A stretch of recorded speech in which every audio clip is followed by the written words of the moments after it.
living room. The white-haired, slightly stooped poet had spoken of renting Carhaven to the magician. In his pleasant, quiet fashion, he said, "I'm sure you've all read of the noted European magician, Cabrini. I have had the privilege of knowing him personally. And this summer he is coming to stay at Carhaven and work on the production for his first American tour. He has a large staff and builds huge, fantastic illusions for his theater shows." Young David Collins, who had been seated on a stool by the fireplace, at once stood up eagerly. "Is he the one who makes a girl float on stage and then vanish over the audience?" The frail, white-haired man with the black glasses smiled. "That is one of his famous illusions, David. I have never seen it done, of course, but Adele has described it to me." His plain, elderly sister seemed excited. "It's true," she said.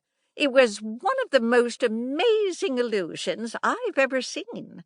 But then the entire evening was full of thrills." William Kerr nodded. "From all I've been told, Cabrini is greater than Blackstone, Thurston, or even Houdini. He's considered the top magician overseas today."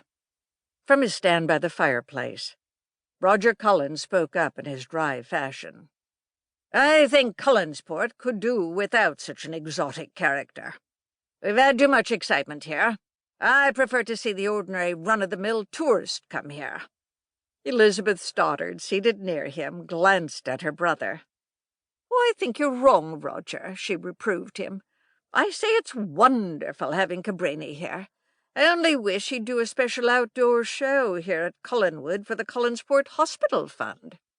The blind poet said, "I'm sure that can be arranged. I'll ask him as soon as he arrives." Elizabeth's attractive, matronly face took on a pleased look. "How kind of you, William! How wonderful it would be for us all!" David gazed at his Aunt Elizabeth with a too-good-to-be-true expression. "Then I'd be able to see the whole show right here," he said. "Well, we should be able to sell hundreds of tickets," Elizabeth said. "I agree," Carolyn joined in enthusiastically. Only the reserved Roger Collins had a cold attitude toward the project. "What sort of person is this Cabrini?" he wanted to know. "And what are the people working with him like? Is his staff liable to give the town police any trouble?" The poet sat up in his chair, his thin hands grasping the arms tensely. "From all I know about Cabrini and his work, I'd venture to say the members of his company will all be of fine reputation." Roger frowned. "I hope so. They'll be right next to us. The idea of having a lot of strangers around is worrisome." Elizabeth gave her brother a reproving glance. "I'm sure William has always been careful about who he's rented his property to. The people who have rented Carhaven in the past have been most desirable." "Thank you," the blind man said quietly. "I do try to screen the rental applicants, and Adele makes it a rule to interview them before ever accepting them as tenants." "That is so," Adele agreed. "In several instances I have turned down dubious applicants for the house. It's not as if we must have it rented." "Oh, I know that," Elizabeth said. "My reason for renting to Cabrini is our friendship, of course," William Kerr explained. "And I think the house and outbuildings ideal for his purpose. He found it impractical to bring his larger illusions across the ocean with him.